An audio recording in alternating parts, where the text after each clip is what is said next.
एक थप्पड़ से मुझे समझ जाना चाहिए।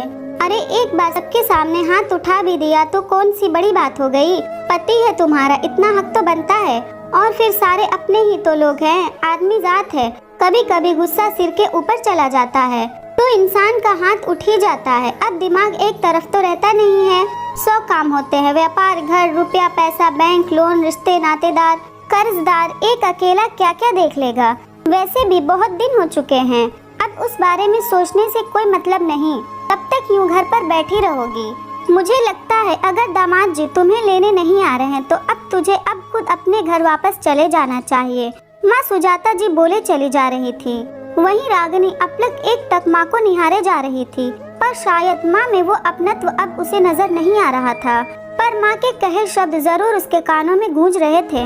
बेटा हो या बेटी, एक माँ के लिए दोनों ही बराबर होते हैं। मैंने अपने कभी दोनों बच्चों में कभी भेदभाव नहीं किया। बेटा अगर माँ के जिगर का टुकड़ा होता है तो जिगर बेटियाँ होती हैं। जो शब्द शादी के समय उसकी माँ ने उसके होने वाले ससुराल वालों के समक्ष कहे थे, उससे कुछ बोलते नहीं बना और चुपचाप अपने कमरे में आ गई। वहीं सुजाता जी पर्दे की ओट में खुद को बिखरने से समेट रही थी। जानती थी कि अब 2 दिन बाद उनकी बहू अपने मायके से वापस आने वाली है। फिर उनकी बेटी को उसके अपने ही घर में पराया जैसा एहसास करा दिया जाएगा। पर सिवाय उसके उनके पास दूसरा कोई चारा भी न था। अपने आप को संभाल ही रही थी, तभी उन्हें दरवाजे की आवाज़ सुनाई दी। रागिनी अपनी अटैची के साथ अपने ससुराल वापस जाने के लिए तैयार खड़ी थी।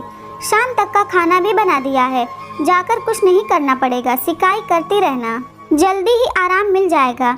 साड़ी के कोर से 2000 रुपए का नोट जबरदस्ती उसकी मुट्ठी में थमा दिया। शायद गलती मेरी ही थी माँ, मैं ही एक अच्छी बहू, एक अच्छी पत्नी नहीं बन पाई, वरना अर्जुन मुझे बहुत प्यार करते हैं, रागिनी ने कहा और टैक्सी में बैठकर चली गई।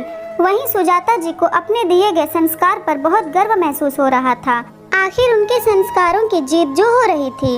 मन में एक डर था, पर वह भी खुशी में बदल गया। आंखों से आंसू पोंछकर सुजाता जी अंदर आ गईं। बहुत दिनों बाद उन्हें एक असीम शांति महसूस हुई थी। आंखें बंद कर बिस्तर पर लेटी ही थी कि उनका मन अतीत के गलियारे में घूमने लगा। सुजाता जी के पति कैंसर से बहुत पहले ही इस संसार को अलविदा कह चुके थे। आधे से ज्यादा जमा पूंजी पहले ही उनके इलाज में खर्च हो चुकी थी। जब उनके पति की मृत्यु हुई तब बच्चे भी दोनों छोटे छोटे ही थे। जैसे तैसे बचे हुए पैसों से अपने ही घर के पिछले वाले हिस्से में परचूने की दुकान खोल अपनी गृहस्थी और बच्चों की पढ़ाई लिखाई का खर्चा वहन किया करती थी। रात को वो आस पड़ोस की सिलाई कढ़ाई का काम कर देती थी, जिससे उनके थोड़े अच्छे पैसे खड़े हो जाते। धीरे धीरे दोनों ही बच्चे बड़े हो गए। अपनी मेहनत लगन से हमेशा स्कूल में दोनों का नाम होता।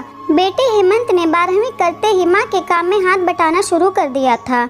वहीं रागिनी पढ़ाई के साथ साथ आसपास के बच्चों को ट्यूशन पढ़ा दिया करती। घर की स्थिति बहुत अच्छी होती चली गई। हेमंत का दिमाग व्यापार में खूब चलता। जल्दी ही उसने लोगों के घरों में होम डिलीवरी का अच्छा सामान भेज अपनी एक धाक जमा ली थी। उनका व्यापार खूब फल फूल रहा था। हेमंत बड़ा था, पहले उसकी शादी हुई, बाद में रागिनी की, पर दुर्भाग्यवश रागिनी के भाग्य ने उसका साथ यहाँ भी नहीं दिया। मानो कष्टों से उसका गहरा नाता हो। शादी के 2 महीने भी नहीं बीते थे, अर्जुन को व्यापार में घाटा होना शुरू हो गया। एक के बाद उनके सारे शेयर होल्डर्स उनकी कंपनी से अपना पैसा वापस लेकर निकल गए। इस सब का जिम्मेदार अर्जुन रागिनी को मानने लगा। वही परिवार वालों ने भी उसे अपशगुनी समझ लिया था।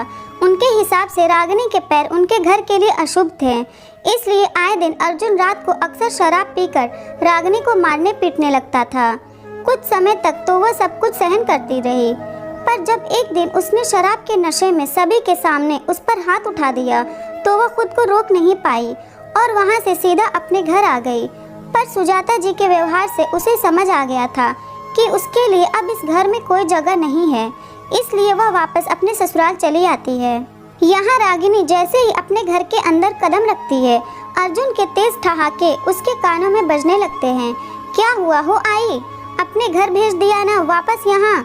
वो भी अपनी मनहूस बेटी को अपने पास नहीं रखना चाहते। एक तो अपनी मनहूस बेटी हमें सौंप दी थी और ऊपर से वही हम पर धौंस जमाने चली थी। अब यहाँ भी तुम्हारे लिए कोई जगह नहीं है। रागिनी कुछ समझ पाती उससे पहले ही अर्जुन ने उसके बालों को तेज पकड़कर खींचते हुए उसे बाहर कर दिया। बहू है वो इस घर की, ऐसी निंदनीय हरकत तुम्हें शोभा नहीं देती। जो कुछ भी हुआ उसे भूल जाओ। पैसा तो हाथ का मैल है, आज है कल नहीं। बहू आओ अंदर चलो, ये तुम्हारा ही घर है। रीमा जी रागिनी को उठाते हुए अंदर तक ले आईं। रागिनी को जो कुछ ही दिनों में जीवन की कई कड़वी सच्चाइयों से रूबरू हो चुकी थी, वो अपनी सास के इस व्यवहार से बहुत अचंभित होती है। पर शायद एक औरत ही एक औरत का दुख समझ सकती है, यही सोचकर वो चुपचाप अंदर चली जाती है। रात वो अपनी सास के कमरे में ही बिताती है, पर उसे क्या पता था कि सुबह की भोर उसके लिए और भी भयभीत होने वाली है। सुबह 4 काले मुस्टंडे आदमी उसे चारों तरफ से घेरे खड़े थे। वहीं अर्जुन और उसकी सास आराम से बैठकर चाय का मजा ले रहे थे। ये लो हमारा काम खत्म। अरे व्यापार में घाटा तो सब बहाना था, असल में तो हमें किसी भी तरह अपना कर्ज उतारना था, जो अब पूरा हुआ। अब से तुम इनके हवाले। और हम इस शहर से दूसरे शहर। पूरे कमरे में सभी लोगों के हंसने की आवाज़ बहुत तेज गूंज रही थी। वहीं रागिनी, उसकी तो जैसे दुनिया ही उजड़ चुकी थी।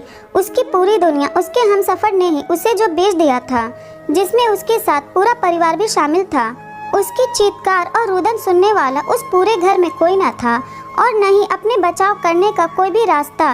जिस इंसान पर भरोसा कर अपनी पूरी जिंदगी उसे सौंप चुकी थी, वो उसे पहले ही किसी को बेच चुका था। उसके पास कोई चारा न बचा था। जब तेरे पिता मुझे इस दुनिया में अकेले छोड़ गए थे, तब हर किसी की गलत निगाहें मुझ पर रहती।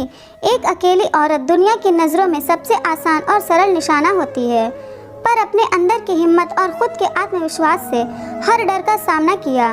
कभी तुम दोनों और अपनी इज्जत पर आंच तक नहीं आने दिया। याद रखना, एक स्त्री अगर अबला है तो वही काली भी है। बचपन में माँ के कहे शब्द उसके कानों में तेज गूंज रहे थे, पर एक कमरे में अकेली वह और साथ में 5 शराब के नशे में मजबूत शरीर के आदमी कैसे ही खुद का बचाव कर पाती। खुद को समर्पण करने के अलावा कोई दूसरा रास्ता न। कितनी भी कोशिश कर लूं, पर मैं अकेले कैसे इनका सामना कर पाऊंगी। पर मुझे कुछ न कुछ खुद से ही करना होगा। यहाँ कोई भगवान कृष्ण मेरी लाश बचाने आने से रहें। रागिनी के मन में अथाह विचार चल रहे थे, पर उसे कुछ भी नहीं सूझ रहा था। एकाएक रागिनी ने अपने कपड़ों को खुद ही फाड़ना शुरू कर दिया और बाल खोलकर जोर जोर से चिल्लाने लगी। जब तक वो चारों आदमी कुछ समझ पाते, उसने अपना ही सिर जमीन पर मारना शुरू कर दिया।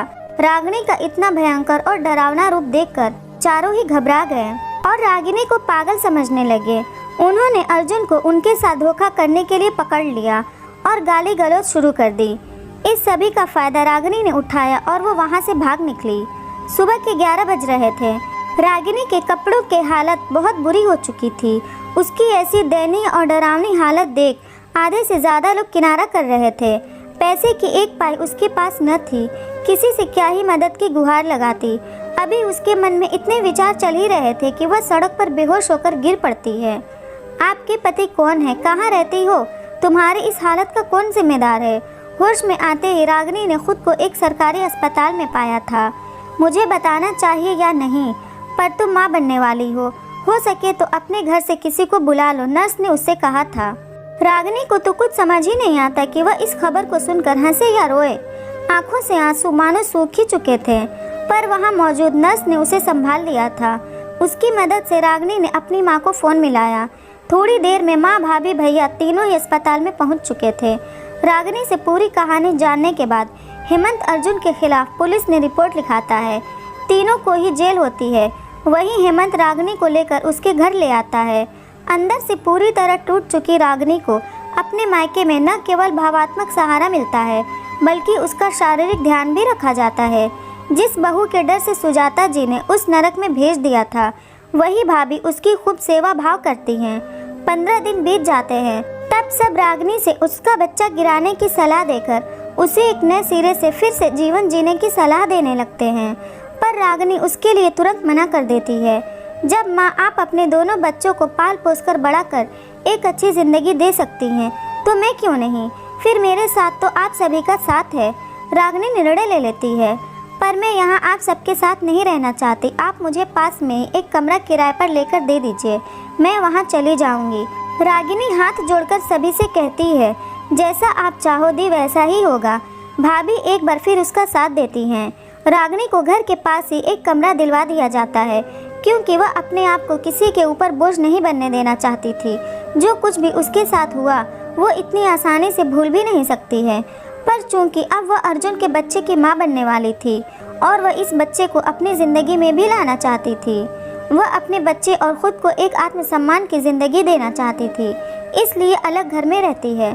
सुजाता जी रोज़ से ही उसके घर की तरफ चक्कर लगाया करती थी। वहीं भाई हेमंत और भाभी भी उसकी हिम्मत और ढांढस बढ़ाते रहते। वह अपनी पढ़ाई फिर से शुरू करती है, साथ ही पहले की तरह बच्चों को ट्यूशन पढ़ाना भी। आसपास के सभी लोग भी रागिनी का खूब ध्यान रखते, कोई भी उसे किसी चीज़ की कमी महसूस नहीं होने देता। सभी के सहयोग से कब रागिनी के 9 महीने पूरे हो जाते हैं पता ही नहीं चलता और वह एक सुंदर सी बेटी को जन्म देती है। सुजाता जी और सभी लोगों की देखभाल से वो समय भी जल्दी ही कट जाता है। 5 साल बाद 2 कमरों का घर सुंदर रंग बिरंगी लड़ियों से सजा हुआ था। पंडित जी मंत्रोच्चारण कर रहे थे, आस पड़ोस के सभी लोग आ जा रहे थे। रागिनी एक सादा सी साड़ी में भी बहुत खूबसूरत लग रही थी। अपनी मेहनत की कमाई से लिए गए घर का तेज उसके माथे पर चमक मार रहा था। आत्मविश्वास से भरी रागिनी अब सभी के सामने सिर उठाकर कह सकती थी कि ये उसका खुद का घर है जो उसने अपनी मेहनत की कमाई से बनाया है।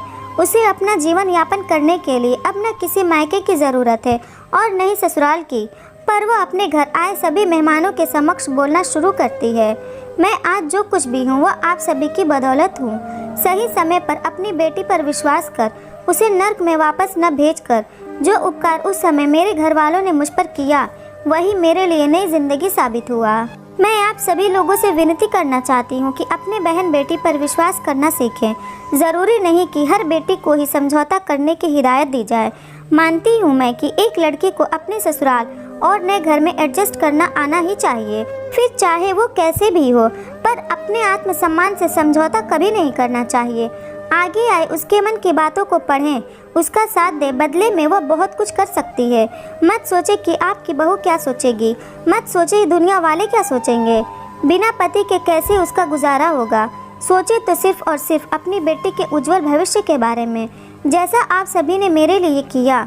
आप सभी और अपने भाई भाभी की मैं बहुत आभारी हूँ कि उन्होंने मेरे जीवन की हर कठिन मुश्किल घड़ी में मेरा साथ दिया। बस आगे भी मेरी बेटी और मुझे इस तरह से अपना आशीर्वाद देते रहिए। रागिनी की आंखों में खुशी के आंसू थे, वही सभी लोगों की आंखों में अपनी बिटिया की तरक्की की खुशी। दोस्तों, ये निम्न मात्र एक रचना नहीं है बल्कि किसी के जीवन का पूर्ण आधार है। सच यही है, बेटियों को एक गलत और दम घुटने वाली जिंदगी से बेहतर उन्हें पंख लगाकर उड़ने की इजाज़त और थोड़ा सा साथ देकर देखिए, वो भी हौसलों की उड़ान भरती दिखेंगी। और एक बार जब आप आंख बंद कर उसका साथ देंगे, उसे सही समझेंगे, तब धीरे धीरे हमारे आसपास के भी लोग उसका साथ और सहयोग ज़रूर बनाएंगे और उसे अपना बुरा वक्त भूलने में ज़रूर मदद करेंगे। अगर ऐसी ही स्टोरी आपको सुननी पसंद है तो इस चैनल को तुरंत सब्सक्राइब करें और वीडियो अच्छी लगी तो इसे लाइक भी करें।